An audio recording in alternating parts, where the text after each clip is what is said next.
السلام علیکم۔ آج ہے سنیچروار، جون کی 13 تاریخ۔ اگر آپ پہلی بار ہماری چینل سے جڑ رہے ہیں تو سبسکرائب ضرور کریں تاکہ آپ روزانہ کی خبروں سے باخبر رہیں۔ دوستو، کافی عرصے کے بعد مشرق وسطیٰ سے ایک راحت رساں خبر سامنے آئی ہے اور ہم دعا کرتے ہیں کہ اس پیش رفت سے پوری دنیا کو حقیقی راحت حاصل ہو۔ دوستو، اس پر آگے چل کر بات کرتے ہیں، لیکن پہلے رخ کرتے ہیں جموں کشمیر کے سیاسی گلیاروں کا، جہاں اس وقت زبردست سیاسی ہلچل اور بیانات کا دور جاری ہے۔ یہاں دوستو، جموں کشمیر کے وزیر اعلیٰ عمر عبداللہ نے نئی دلی میں شہری ہوابازی کے مرکزی وزیر سے ایک اہم ملاقات کی ہے۔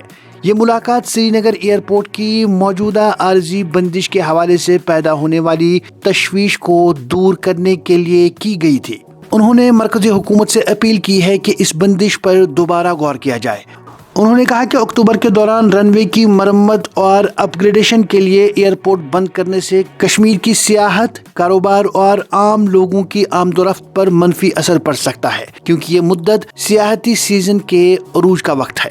انہوں نے یہ بھی تجویز پیش کی کہ اگر سری نگر ایئرپورٹ بند کرنا ناگزیر ہو تو شہری پروازوں کے لیے اونتی پورہ ایئر بیس کو عارضی متبادل کے طور پر استعمال کیا جائے تاکہ کشمیر کی فضائی رابطہ کاری برقرار رہے۔ سیاسی محاذ پر بی جے پی نے 12 سال بے مثال مہم کا آغاز کرتے ہوئے یہ دعویٰ کیا ہے کہ وزیر اعظم نریندر مودی کی قیادت میں جموں کشمیر کے اندر ایک تاریخی اور نمایاں تبدیلی آئی ہے، جس نے ترقی کی نئی راہوں کو کھولا ہے۔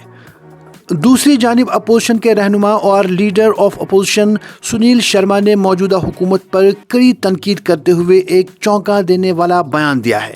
ان کا کہنا ہے کہ موجودہ حکومت اپنے ہی اندرونی تضادات کی وجہ سے خود بخود گر جائے گی اور بی جے پی کو اسے گرانے میں کوئی کردار ادا کرنے کی ضرورت نہیں پڑے گی۔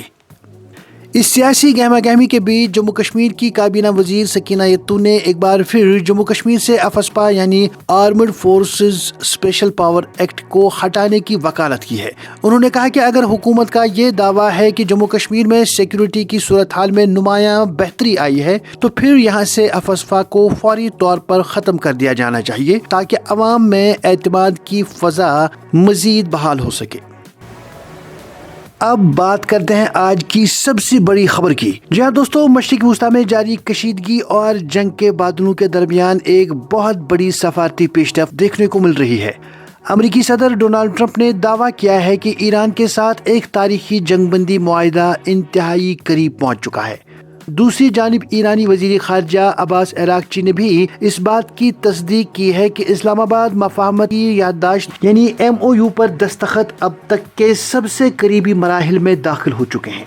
ایرانی وزیر خارجہ کا کہنا ہے کہ اس امریکی ڈرافٹ معاہدے میں بحری ناکہ بندی کا خاتمہ اور آبنائے ہرمز کے حوالے سے خصوصی انتظامات شامل کیے جا رہے ہیں۔ تاہم تہران کی جانب سے یہ واضح کر دیا گیا ہے کہ مجوزہ امریکی معاہدے کے تحت ایران کسی بھی صورت آبنائے ہرمز پر اپنا کنٹرول نہیں چھوڑے گا۔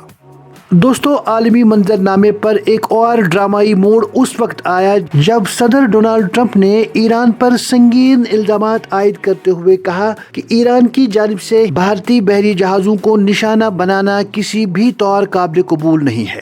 اس بیان کے فوراً بعد تہران کی جانب سے بھی رد عمل سامنے آیا، جہاں ایران نے بھارتی عملے پر مشتمل بحری جہازوں پر امریکی حملوں کی شدید مذمت کی اور اسے خطے کے امن کے لیے نقصان دہ قرار دیا۔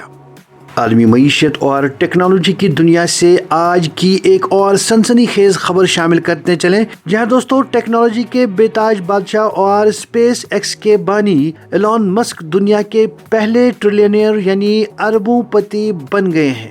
اسپیس ایکس کے شیئرز کی قیمتوں میں اچانک آنے والے زبردست اچھال نے انہیں اس تاریخی مقام پر پہنچا دیا ہے جس نے دنیا بھر کے مالیاتی بازاروں کو حیران کر دیا ہے۔ ان بین الاقوامی اور عالمی تبدیلیوں کا اثر نئی دلی میں بھی صاف دیکھا جا رہا ہے، جہاں دوستوں بھارت نے سفارتی سطح پر سخت موقف اپناتے ہوئے امریکی سفیر کو ایک بار پھر طلب کر لیا ہے۔ امریکی اقدامات اور خطے کی موجودہ صورتحال پر نئی دلی کی جانب سے شدید تشویش کا اظہار کیا گیا ہے اور اسے دو طرفہ تعلقات کے تناظر میں انتہائی اہمیت کا حامل قرار دیا جا رہا ہے۔ ادھر ملکی سطح پر ایک اور بڑی سرگرمی کی بات کریں تو مرکزی وزیر داخلہ امت شاہ نے ایک اہم ترین اعلیٰ سطحی اجلاس کی صدارت کی ہے، جس میں سالانہ امرناتھ یاترا 2026 کے لیے سیکیورٹی کے انتظامات اور تیاریوں کا تفصیلی جائزہ لیا گیا۔ وزیر داخلہ نے یاتریوں کی حفاظت کو یقینی بنانے کے لیے تمام سیکیورٹی ایجنسیوں کو الرٹ رہنے اور باہمی تال میل کو مضبوط بنانے کی ہدایات جاری کی ہیں۔ اس حوالے سے یاترا کو پرامن اور محفوظ بنانے کے لیے سیکیورٹی اداروں نے کمر کس لی ہے۔ سی آر پی ایف اور جموں کشمیر پولیس کی خصوصی ٹیموں کو یاترا کے راستوں اور حساس مقامات پر تعینات کر دیا گیا ہے تاکہ کسی بھی ناخوشگوار واقعے سے نمٹا جا سکے۔ اب بات کرتے ہیں موسم کی صورتحال اور ماحولیاتی چیلنجز کی، جو اس وقت جموں کشمیر کے عوام کے لیے پریشانی کا باعث بنے ہوئے ہیں۔ جی ہاں دوستوں، محکمہ موسمیات نے پورے جموں کشمیر میں گرج چمک کے ساتھ شدید بارشوں اور طوفان کی پیشن گوئی کی ہے۔ اس الرٹ کے ساتھ ہی وادی اور جموں کے پہاڑی علاقوں میں فلیش فلڈ یعنی اچانک سیلاب اور مڈ سلائیڈ یعنی پسیاں گرنے کا شدید خطرہ لاحق ہو گیا ہے، جس کے پیش نظر انتظامیہ نے عوام کو ندی نالوں کے قریب نہ جانے اور محتاط رہنے کی اپیل کی ہے۔ تو ناظرین، یہ تھیں آج کی بڑی اور اہم خبریں۔ اگر آپ چاہتے ہیں کہ ہر روز آپ تک اسی طرح سے بڑی خبریں پہنچیں تو چینل سبسکرائب ضرور کریں۔